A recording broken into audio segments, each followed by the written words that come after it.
Bonjour à tous et bienvenue sur Cosmos. Sous les fenêtres de l'hôtel de Villette, à Paris, un frisson parcourt la foule. Cela fait plusieurs jours que des milliers de Parisiens viennent se recueillir sur ce qui est désormais le quai Voltaire. Ils pleurent, ils chantent, ils récitent des vers, mais ils ne partiront pas. Et la raison, c'est qu'ils savent que Voltaire est là et qu'il est en train de mourir. Pourtant, quelques semaines plus tôt, il projetait encore de se lancer dans la rédaction d'un nouveau dictionnaire avec l'Académie. La santé avait fait comme une brève apparition, lui faisant espérer qu'il aurait encore du temps. Mais le mal était là, il le savait bien. Et c'est d'ailleurs pour cette raison qu'il était rentré de sa campagne de Ferney. Il savait que la maladie progressait et qu'il vivait ses derniers jours. Et puis, tout s'est accéléré. Les crises se sont répétées jusqu'à ce 30 mai 1778 à 11 heures du soir. Après l'avoir allongé sur la table de cuisine du marquis de Villette, on lui ouvre le crâne pour lui ôter le cerveau et la poitrine pour conserver son cœur. C'est la fin de sa vie et le début du mythe. Mais celui-ci correspond-il réellement à ce qu'il fut ?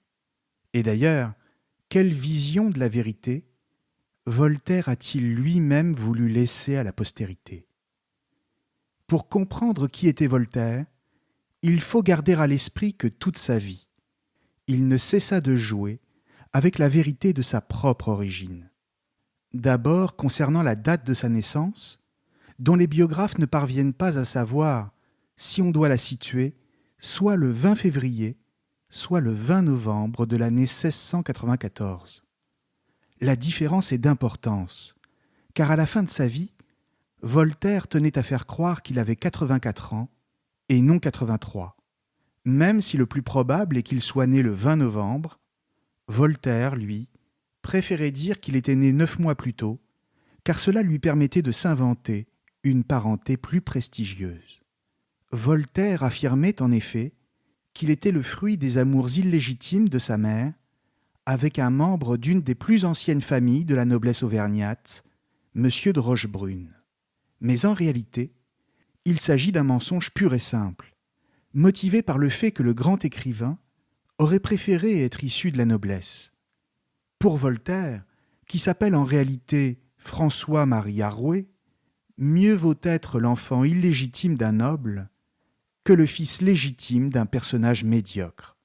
Et en l'occurrence, il est bien le fils de François Arouet, simple notaire, et homme d'intelligence moyenne, avec lequel il ne parviendra jamais à s'entendre.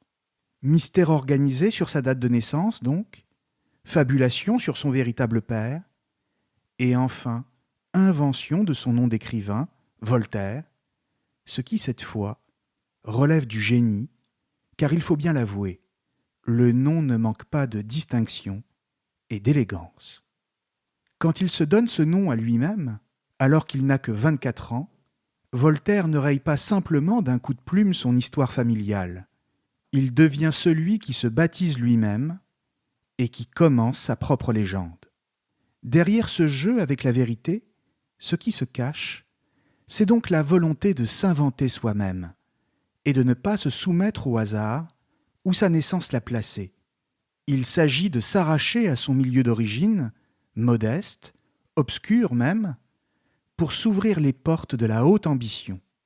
Et ambitieux, Voltaire le sera peut-être plus que quiconque à son époque, surtout pour un roturier, c'est-à-dire un individu qui n'appartient pas à la noblesse. Mais pour l'instant, le jeune François-Marie Arouet, qui a seulement 10 ans et qui a déjà perdu sa mère quand il en avait 7, entre au collège Louis-le-Grand, chez les Jésuites. Louis-le-Grand, c'est là que les plus grandes familles de l'aristocratie française placent leurs enfants pour qu'ils reçoivent la meilleure éducation possible. L'enjeu pour son père était alors de lui permettre de se faire des relations.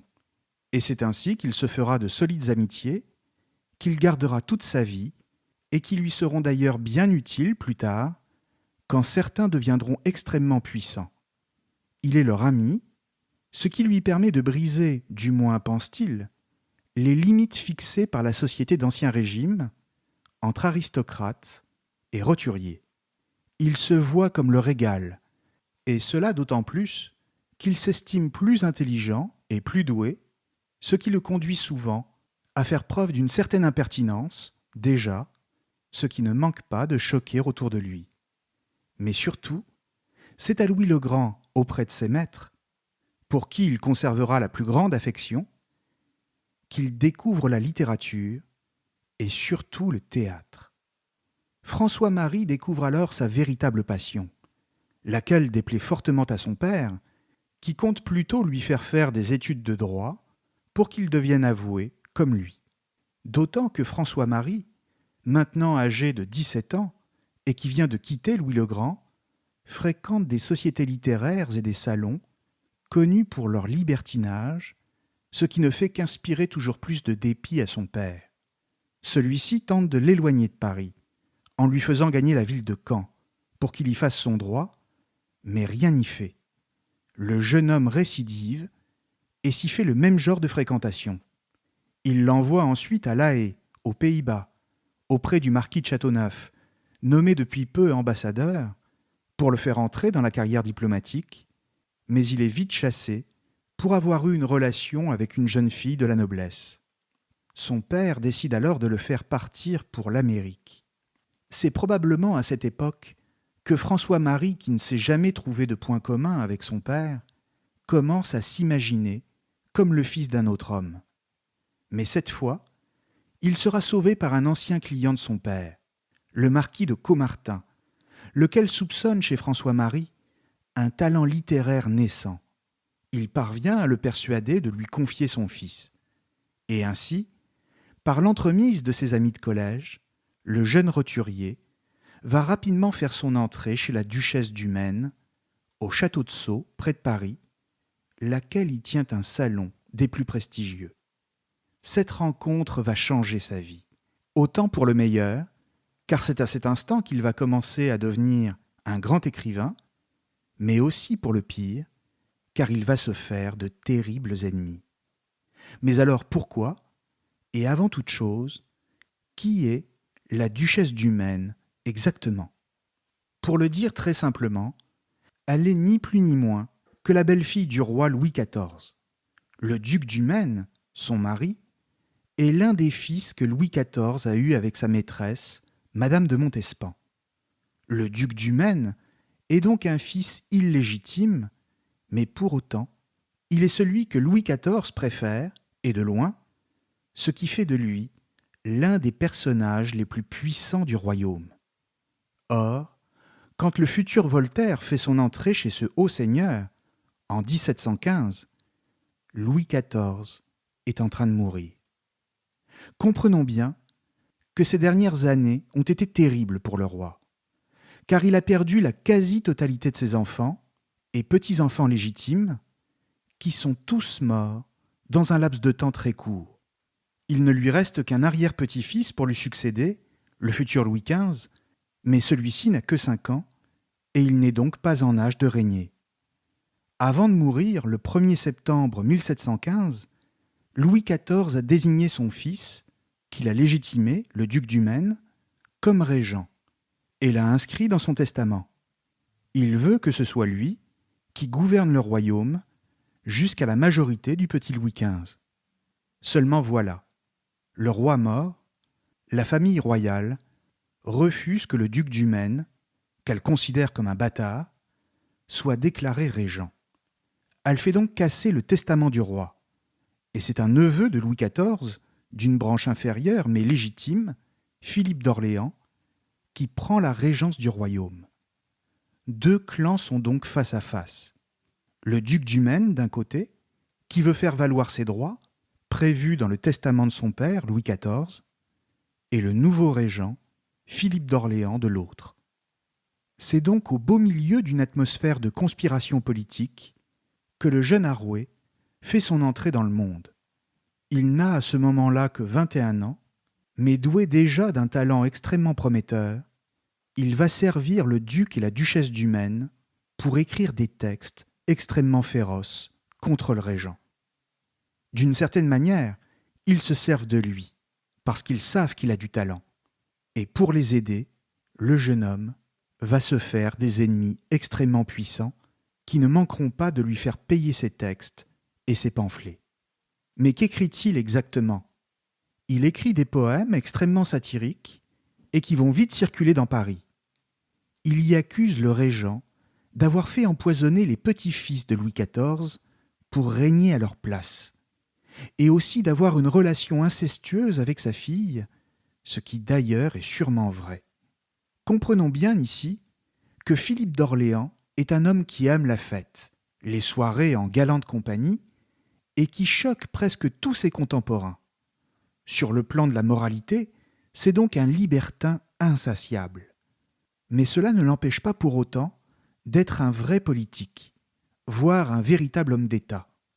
François-Marie se moque de lui, en des termes qui laissent déjà entrevoir le caractère principal de ses futures œuvres, l'ironie, ce qui fait rire dans les rues de Paris. Chacun de ces mots atteint sa cible, et de telle manière que le régent le fait arrêter et placé en prison, à la Bastille, où il passera presque une année. C'est là, quand il est en prison, que François-Marie commence à signer ses textes, Arouet de Voltaire, et ensuite, tout simplement, Voltaire. Ce nom est une véritable trouvaille, une sorte de chef-d'œuvre en lui-même, simple, léger, presque aérien. Il claque comme une gifle celui qui voudrait s'en moquer et qui se permettrait de lui rappeler qu'il n'est rien qu'un roturier. Certes, roturier, il l'est, mais Voltaire est aussi l'homme d'un temps nouveau, celui d'une aristocratie de l'esprit, dans un siècle que l'on considérera bientôt comme celui des Lumières. Il est l'homme qui s'invente lui-même, seulement éclairé par ses propres lumières, par sa seule raison, par ses seuls talents. Or, ce talent, il le met au service de son ambition littéraire. Et pour commencer, le théâtre. Il compose une tragédie, genre qui est encore très à la mode, car l'époque de Corneille et de Racine n'est pas si lointaine, quelques années seulement en arrière, et celle-ci traite d'un sujet très particulier pour le jeune Voltaire, puisqu'il s'agit d'Œdipe. Pour rappel, Œdipe fut celui qui, chez les anciens Grecs, tua son père et épousa sa mère avant de prendre conscience de ses fautes. Et n'est-ce pas précisément ce que Voltaire chercha à faire ? Sinon d'épouser sa mère, il aura une liaison avec sa cousine et surtout de se débarrasser de son père en tentant de l'éblouir par son génie.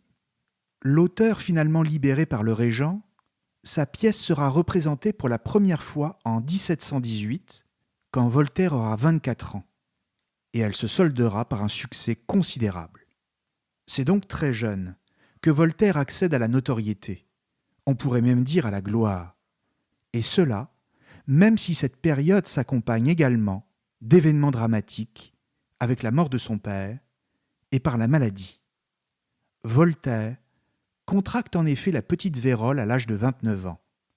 Et son destin aurait bien pu s'arrêter là, car sa maladie est grave. Ce n'est que par un remède peu orthodoxe que son médecin lui sauve la vie. En l'occurrence, en lui faisant boire 200 pintes de limonade, ce qui correspond à une centaine de litres. Lui-même en rira plus tard. Mais en réalité, cette guérison tient du miracle, car la petite vérole était alors un véritable fléau, et elle ne sera vraiment soignée qu'au XXe siècle.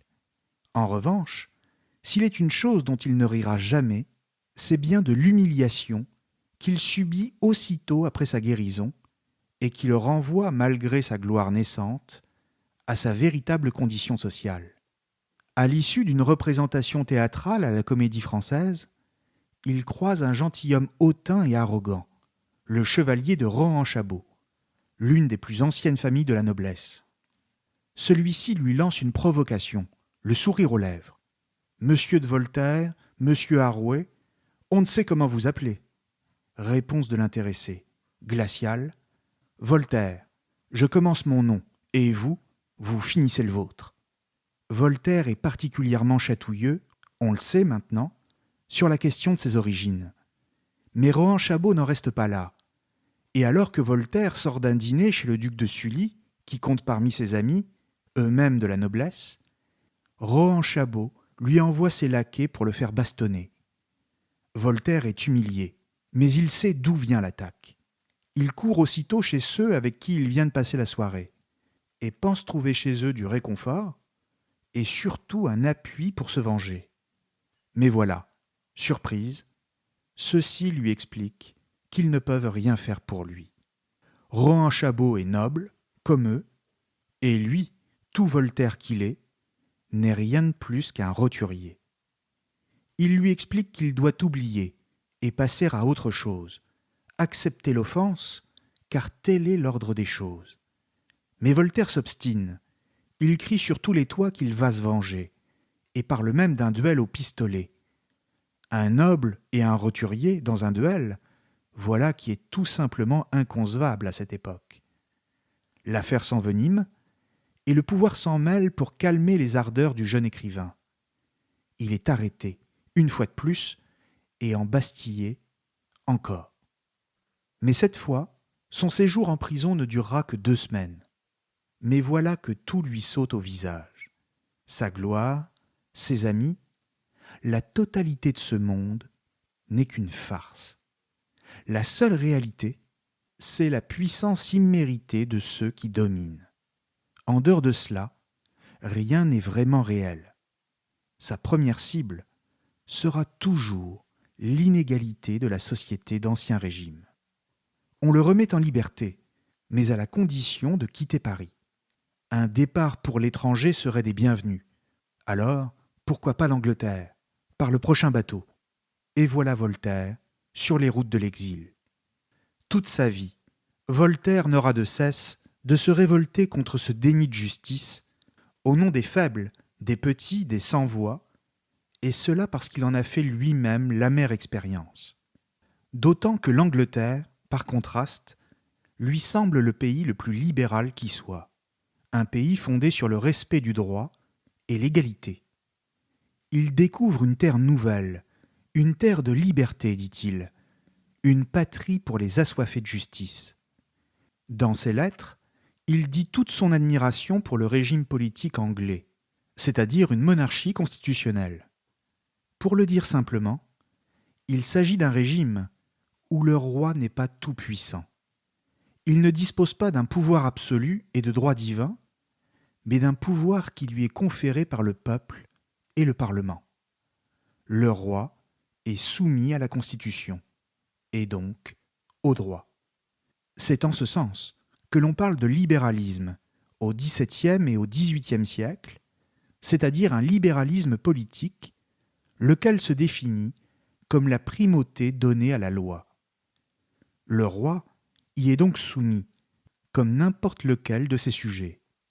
Voltaire est ébloui, et se considère comme un ami du peuple anglais. Et cela d'autant plus que ce libéralisme politique se double d'une sorte de libéralité dans les mœurs.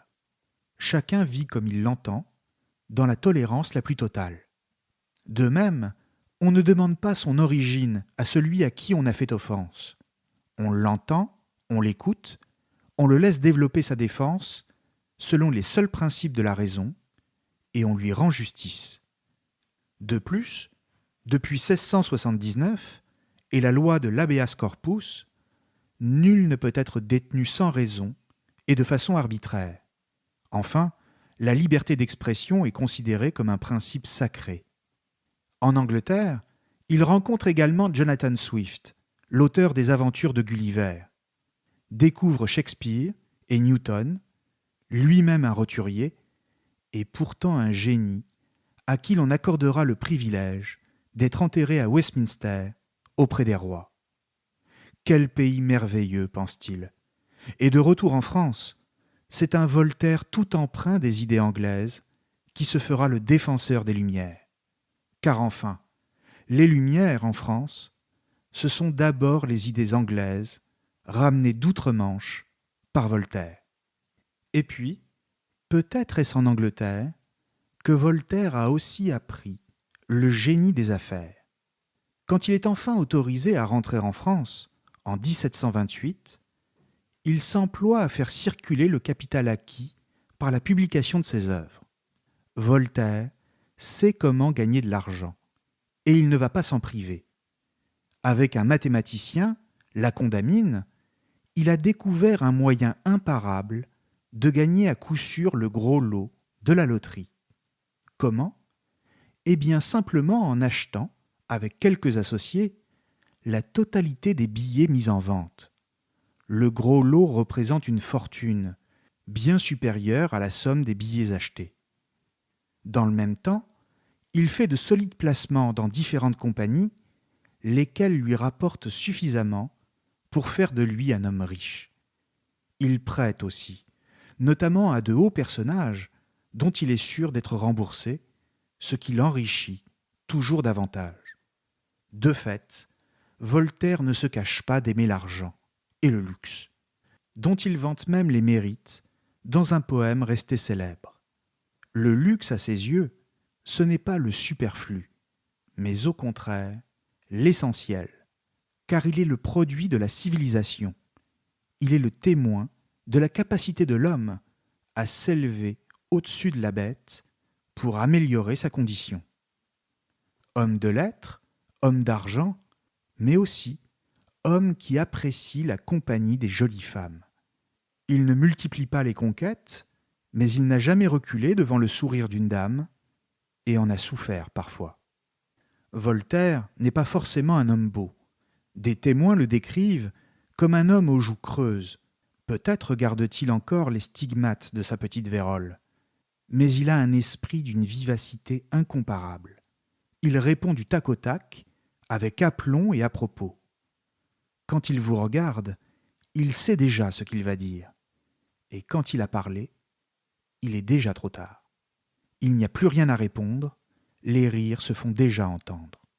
Mais c'est en 1733, il a maintenant 39 ans, qu'il rencontre celle qui restera la femme de sa vie, Madame Émilie du Châtelet. 27 ans, femme d'esprit, de lettres et surtout de science. Comprenons bien que le XVIIIe siècle est d'abord une époque de grandes découvertes.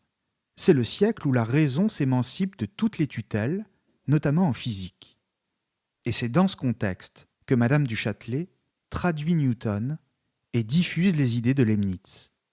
Elle apprend à Voltaire à penser et le transforme en philosophe. Elle le pousse dans ses retranchements, le force à préciser ce qu'il dit et lui enseigne l'exigence de précision dans ses analyses. Mais c'est aussi une femme de tête, consciente de sa valeur et qui ose aller à l'affrontement. Femme libertine, enfin, elle a déjà eu de nombreux amants et continue à en avoir pendant sa liaison avec Voltaire. Les deux vont pourtant s'aimer jusqu'à la mort de Madame du Châtelet en 1749 et vivre ensemble, chez elle, à Cirey, pendant 10 ans. Pendant toutes ces années, Voltaire joue un double jeu. Il souffle le chaud et le froid. D'une part, il produit une abondante œuvre philosophique, et dans le même temps, il tente de rassurer ses opposants pour éviter d'être à nouveau arrêté. C'est en 1734 qu'il publie les Lettres philosophiques, où il fait l'apologie du libéralisme politique en Angleterre, et cela de telle manière qu'on comprend par effet de contraste qu'il fustige dans le même temps le pouvoir absolu en France. Le livre est tellement virulent que le Parlement de Paris, c'est-à-dire l'équivalent d'un tribunal aujourd'hui, ordonne qu'on saisisse tous les exemplaires et qu'on les brûle.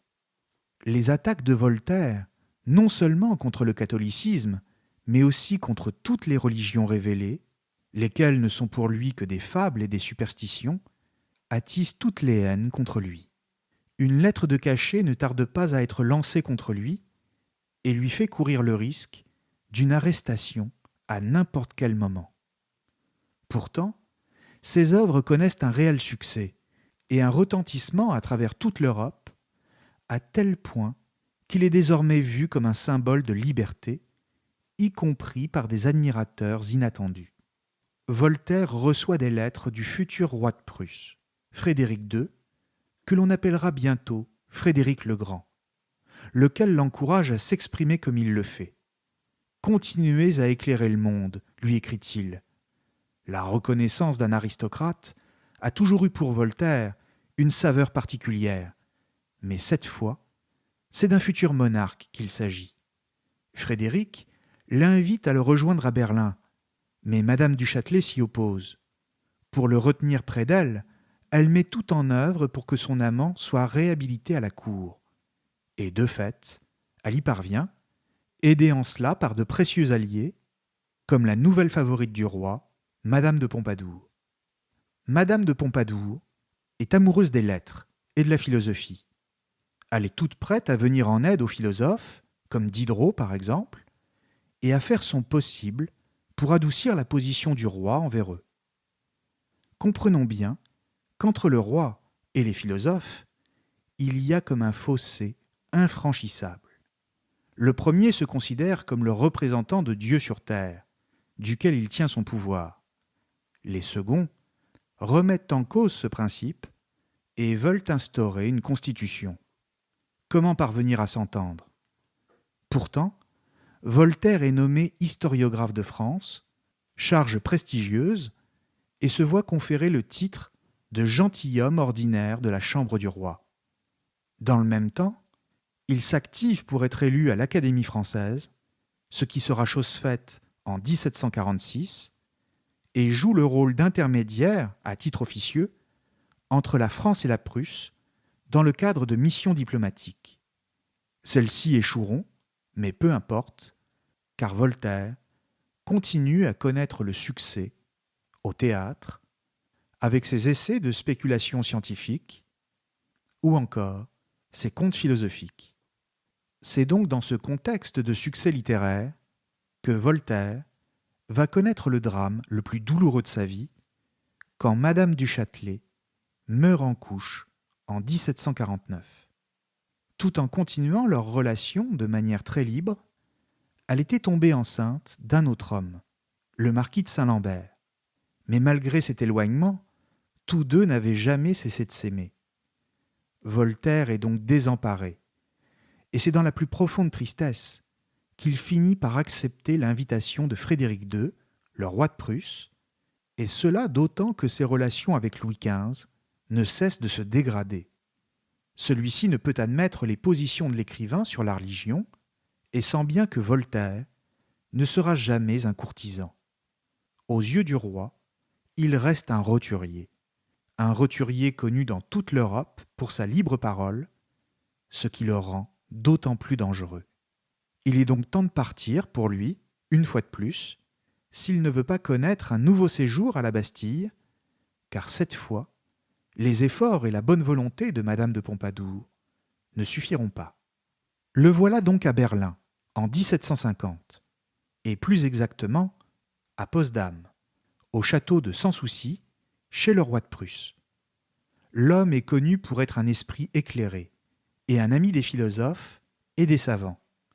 Il parle très bien le français, comme il est de coutume alors dans toutes les cours d'Europe. Le français, c'est la langue de la conversation, c'est-à-dire de l'esprit. L'allemand, pour Frédéric II, n'est à utiliser qu'avec les chevaux, dit-il. Ce que Frédéric voit en Voltaire, c'est l'homme qui parle le mieux le français en Europe. À sa cour, qu'il veut brillante, se joignent à la conversation tous les plus beaux esprits de son temps, dont certains, disons-le, détestent Voltaire, et réciproquement, et n'hésiteront pas à discréditer l'écrivain aux yeux du roi. Dans cette cour, comme dans toute autre, même éclairée par la philosophie, l'orgueil et la haine ne manquent pas à l'appel. Jamais. D'une manière générale, tout commence plutôt bien pourtant avec Frédéric, qui honore Voltaire en le logeant dans de magnifiques appartements, le nomme chambellan et lui confie différentes missions à caractère éditorial, car Frédéric se veut également poète et philosophe. Simplement, Voltaire, qui ne sait se départir de son esprit mordant et ironique, va rapidement adopter une attitude de plus en plus méprisante. Non pas en présence du roi, mais en son absence, ce qui, quand Frédéric l'apprendra, va l'amener à se méfier de l'écrivain.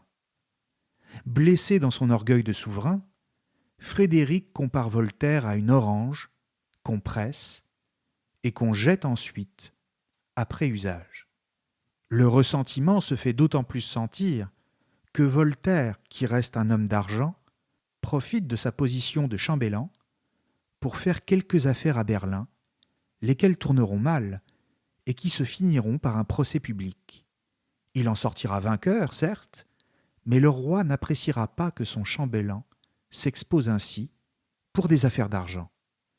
Les relations entre les deux vont donc se tendre, jusqu'à ce que Voltaire demande au roi de le laisser rentrer en France, après 3 années passées auprès de lui, pendant lesquelles il aura tout de même terminé le siècle de Louis XIV et son conte philosophique Micromégas. Seulement voilà, il se trouve que l'écrivain a emporté avec lui des textes rédigés par le roi, et que celui-ci ne veut pas voir circuler sans son consentement. Or, Voltaire prend son temps pour quitter l'Allemagne, car il est bien accueilli dans les villes qu'il traverse, qui le célèbrent comme un grand homme. Frédéric en profite donc pour le faire arrêter à Francfort et séquestrer.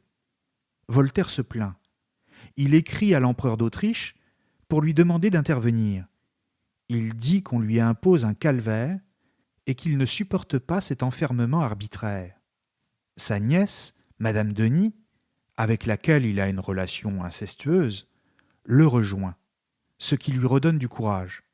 Et finalement, après plusieurs semaines d'une attente interminable, Frédéric donne l'ordre qu'on le libère. Décidément, la compagnie des puissants, pour Voltaire, commence toujours comme un jeu et se termine comme une épreuve dont il ne sait plus comment sortir. Il est fasciné par eux, par le prestige de leurs noms et de leurs origines, tout en ressentant le désir ardent de s'imposer comme leur égal, voire plus, par son esprit, ce qui lui vaut tous ses ennuis. Si bien que l'on peut se demander ce qui est le plus important chez lui, son orgueil personnel ou son combat pour la liberté. Lequel est la source de l'autre? Et à l'inverse, lequel est la conséquence de l'autre? Combat-il au nom de la liberté parce que son orgueil a été blessé? Ou au contraire, éprouve-t-il de l'orgueil parce qu'il sait qu'il parle au nom d'une noble et juste cause, une cause supérieure? Si l'on veut être honnête, et même si on admire son combat contre les injustices, il faut reconnaître que la question se pose. Toujours est-il que l'on peut voir Voltaire sous ce double aspect. Le grand écrivain qui refuse les injustices et l'homme qui sera blessé toute sa vie par des hommes plus puissants que lui. Il est les deux à la fois.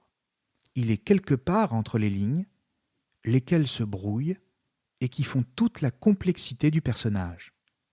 En clair, Voltaire n'est pas un saint, tout comme il n'est pas non plus le monstre que ses adversaires ont voulu faire de lui. Après son aventure auprès de Frédéric, et comme il est frappé d'interdiction de séjour à Paris, Voltaire choisit de s'installer en Suisse, à Genève, où il achète une magnifique maison au nom évocateur des Délices. C'est là qu'il apprend la terrible catastrophe du tremblement de terre de Lisbonne, qui frappa toute l'Europe de stupeur en 1755 et qui fit entre 50 et 70 000 victimes. Il écrit à ce sujet son célèbre poème sur le désastre de Lisbonne, où il prend position sur le problème de l'origine du mal. En réalité, il s'agit pour lui de s'en prendre à ce qu'on appelle l'optimisme philosophique, et en particulier à l'idée du philosophe Leibniz que tout va pour le mieux dans le meilleur des mondes. Mais soyons clairs, Voltaire est plus un grand écrivain qu'un brillant philosophe. Il est brouillon dans ses arguments, tout comme il manque de rigueur dans l'enchaînement de sa pensée. Il s'en prend là, avec Leibniz, à plus fort que lui. Et celui qui le lui fait remarquer, c'est son meilleur ennemi, pour ainsi dire, un certain Jean-Jacques Rousseau. Rousseau, c'est l'autre grande célébrité de la scène intellectuelle du siècle des Lumières. Avec Voltaire, ils sont les deux hommes les plus connus d'Europe. On peut même dire qu'à eux deux, ils ont inventé l'idée même de célébrité, c'est-à-dire de personnages que l'on reconnaît dans la rue et vers qui on va, soit pour leur serrer la main, soit au contraire pour les insulter.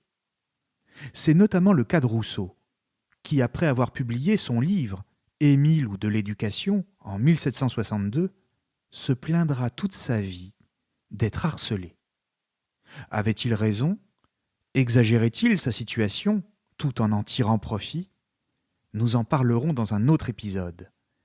Mais ce qui est sûr, c'est que ces deux-là se lisent mutuellement, s'admirent pendant un temps, toujours à distance car ils ne se rencontreront jamais, puis en viennent à se détester. C'est un véritable duel au couteau, au cœur des Lumières, car ils ne sont d'accord sur rien, sauf peut-être quand il s'agit de s'insulter. Nous le savons car leur correspondance est abondante. « Je ne vous aime point, monsieur », écrit Rousseau. « Il faut lui donner des bouillons rafraîchissants », ironise Voltaire. Comment ces deux hommes, qui tentent chacun de leur côté d'écrire leur propre légende, pourraient-ils supporter la part d'ombre que leur fait respectivement la gloire de l'autre?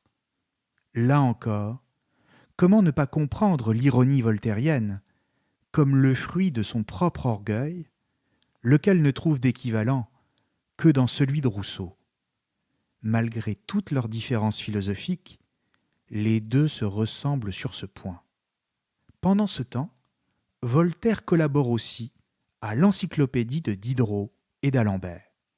Le but de l'ouvrage est de partager la connaissance dans tous les domaines au plus grand nombre, au plus large public, pour former les esprits et donc les émanciper de toutes les tutelles, politiques et religieuses notamment. Il en écrit plusieurs articles, mais ne croit pas qu'on puisse changer l'ordre du monde avec un livre aussi épais et surtout aussi cher. Selon lui, il faut des textes courts, simples, mais qui frappent directement l'esprit du lecteur, et surtout qui soient imprimés dans des petits volumes portatifs. Car Voltaire vise l'efficacité. C'est avec de petits livres, faciles à transporter et à se passer sous le manteau, qu'on peut avoir une véritable influence. C'est pourquoi il imagine de publier son dictionnaire philosophique en 1764. L'idée est excellente. Il ne s'agira pas d'un véritable dictionnaire, mais d'une série d'articles sur des thèmes précis, rédigés de façon extrêmement polémique. L'ensemble forme une machine de guerre, facile à lire et donc redoutable, contre toutes les grandes cibles de Voltaire: la religion, la noblesse, l'esclavage, les superstitions, l'ignorance, la bêtise. Évidemment, le scandale éclate. Et une nouvelle fois, le Parlement de Paris ordonne la saisie et qu'on brûle les exemplaires. Mais l'auteur a désormais l'habitude de travailler de façon clandestine, et le texte circule à travers l'Europe. Voltaire l'enrichit même au fur et à mesure des différentes éditions. Cette fois, il ne fait plus semblant. Il ne tente plus de donner le change. Il a également pris ses précautions pour ne pas être arrêté en achetant en 1758 un château à Ferney, tout près de la frontière avec la République genevoise, à seulement 4 kilomètres, pour parer à toute éventualité. Pendant près de 20 ans, il y reçoit toute l'Europe, laquelle se presse pour lui parler. Il en profite pour vitaliser l'économie du pays, en investissant pour soutenir les producteurs locaux et en faisant construire des maisons, entre autres choses, ce qui lui vaut une immense popularité dans la région. C'est de là qu'il s'engage dans les derniers combats de sa vie, notamment une série d'affaires judiciaires comme l'affaire Calas, l'affaire Sirvin et enfin l'affaire du Chevalier de la Barre. Au fond, il s'agit toujours de lutter contre les injustices. Concernant l'affaire Calas, Voltaire est persuadé qu'il s'agit d'un drame de l'intolérance religieuse qui règne en France au XVIIIe siècle. Jean Calas est un commerçant protestant de la région de Toulouse, dont on a retrouvé le fils pendu dans sa boutique. On l'accuse, et alors que les preuves manquent, on le condamne. Aux yeux de Voltaire, ce ne peut être que parce qu'il est protestant. De Ferney, il s'engage par une immense correspondance avec les autorités pour obtenir sa réhabilitation et l'acquittement des autres membres de la famille. Sa renommée est telle qu'on l'écoute. Il en tire également le fameux traité sur la tolérance, publié en 1763, dont l'objet n'est autre que cette affaire. Même chose avec les époux Sirvin, protestants eux aussi, qu'on accuse d'avoir assassiné leur fille pour l'empêcher de se convertir au catholicisme. Il obtiendra également leur acquittement. Enfin, pour rappel, le chevalier de la Barre était un jeune homme de 19 ans, accusé, avec 4 de ses amis, dont 2 se sont enfuis, de ne pas avoir ôté son chapeau devant une procession religieuse. Il se serait même permis de chanter des chansons à boire avec ses compagnons au moment du passage du cortège religieux. Et comme quelque temps plus tôt, un crucifix a été vandalisé, on pense qu'ils sont également coupables de ce crime-là. Pour ne rien arranger, on retrouve un exemplaire du dictionnaire philosophique de Voltaire chez le jeune chevalier. Il est arrêté et condamné à avoir la langue coupée et la tête tranchée. Après quoi, on le brûle. Un tel déchaînement de violence contre un jeune homme insouciant, pour un acte aussi mineur, ne laisse pas Voltaire insensible. Cette fois, tout le problème est celui de la proportion de la peine. Si la justice condamne aussi sévèrement pour un motif aussi léger, quelle peine appliquera-t-on ensuite pour les véritables crimes ? Comprenons bien que c'est précisément ce Voltaire-là, celui des combats judiciaires dans les années 1760-1770, que nous continuons de célébrer aujourd'hui. C'est lui que nous célébrons, plus encore que l'homme de lettres ou le philosophe, parce que cela correspond précisément à l'idée que nous nous faisons de la République. Et en ce sens, Voltaire nous apparaît comme l'un des précurseurs du modèle républicain, sous prétexte qu'il a combattu pour la liberté, l'égalité et la séparation du politique et de la religion. Mais était-ce bien le cas ? Peut-on voir en Voltaire un républicain avant l'heure ? La réponse est non. Voltaire ne fut jamais républicain, et il est fort probable qu'il n'ait jamais imaginé que la France fasse un jour la Révolution. Et cela, malgré le fait qu'il a travaillé toute sa vie à déstabiliser la monarchie absolue. En réalité, pour comprendre Voltaire, nous devons garder à l'esprit qu'il était, et restera jusqu'au bout, un homme de son temps, c'est-à-dire un homme de l'Ancien Régime. Il ne veut pas faire disparaître le roi et la monarchie, encore moins créer un climat de chaos politique et social. Ce qu'il souhaite, c'est instaurer en France, mais aussi dans tous les pays d'Europe, un régime politique à l'anglaise, une monarchie constitutionnelle qui garantirait les droits de tous les individus et établirait une égalité entre tous les citoyens. S'il s'en prend aux privilèges et aux privilégiés que sont les aristocrates, c'est parce qu'il considère comme une injustice que l'on fasse plus droit à la naissance qu'au talent personnel. Mais cela ne veut pas dire qu'il rêvait de leur faire couper la tête. L'idéal de Voltaire, c'est un idéal de la mesure, entre l'ordre social permis par un souverain bienveillant et l'égalité entre les hommes, afin de donner à chacun sa chance de s'élever. De même, s'il critique la religion, ce n'est pas pour autant qu'il est athée, et il serait faux de le considérer comme tel, sous prétexte qu'il disait qu'il fallait, je cite, « écraser l'infâme » en parlant des religions.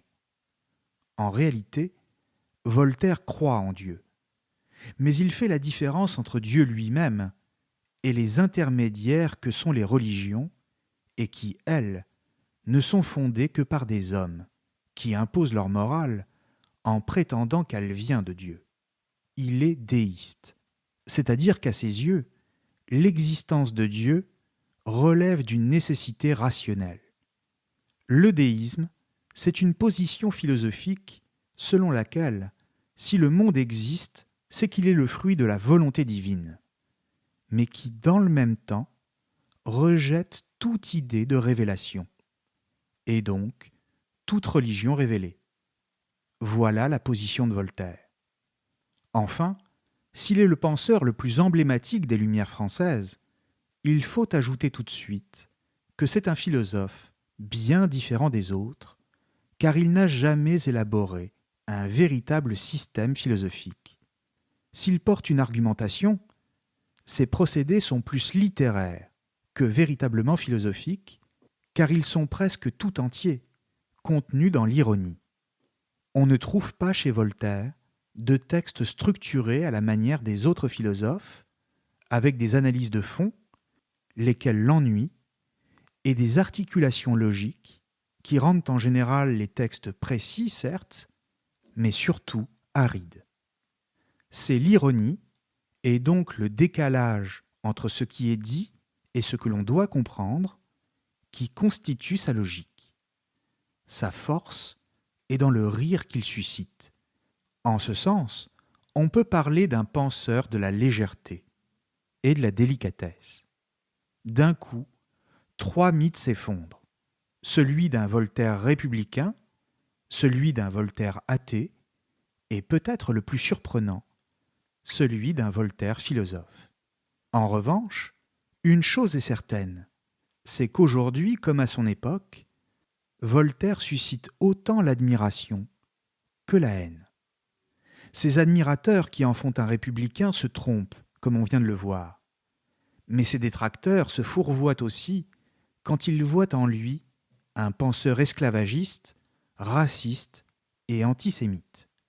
Sans entrer dans les détails de ce débat, qui nécessiterait en lui-même un travail approfondi, de telles accusations, aussi graves, semblent difficiles à porter à plus de 250 ans de distance contre un homme qui lutta toute sa vie contre de tels préjugés. Le plus souvent, elles sont l'œuvre de polémistes, plus que de véritables historiens. Et quand il s'agit d'historiens, ils sont pour autant au service d'une idéologie toute faite. Or, saisir la vérité des caractères et des pensées intimes exige plus de probité et d'indépendance d'esprit. Pour l'heure, c'est le 30 mai 1778 que nous retrouvons Voltaire, là où nous avions commencé. Il est à Paris, où il a enfin eu l'autorisation de revenir, après 28 ans d'absence, pour s'éteindre comme une chandelle, écrira sa nièce Madame Denis. Comme il a refusé de renier ses œuvres et de se convertir au catholicisme, se pose le problème de sa sépulture, car l'Église refusera de lui en accorder une. Grâce à la bienveillance d'un neveu, l'abbé Mignot, on emporte sa dépouille en toute discrétion.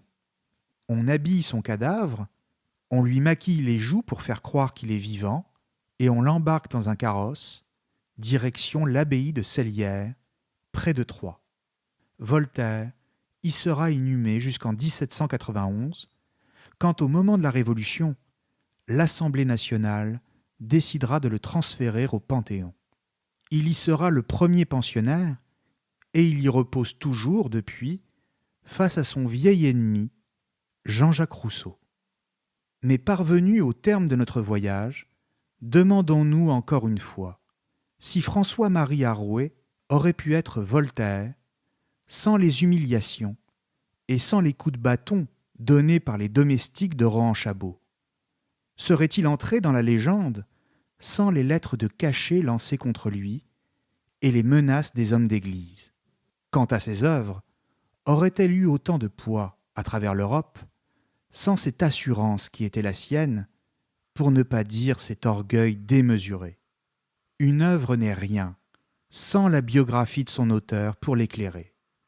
Toute œuvre est un symptôme, disait Nietzsche, la conséquence d'un mal profondément enfoui dans le corps et qu'un auteur cherche à calmer. Merci à tous et à très bientôt sur Cosmos.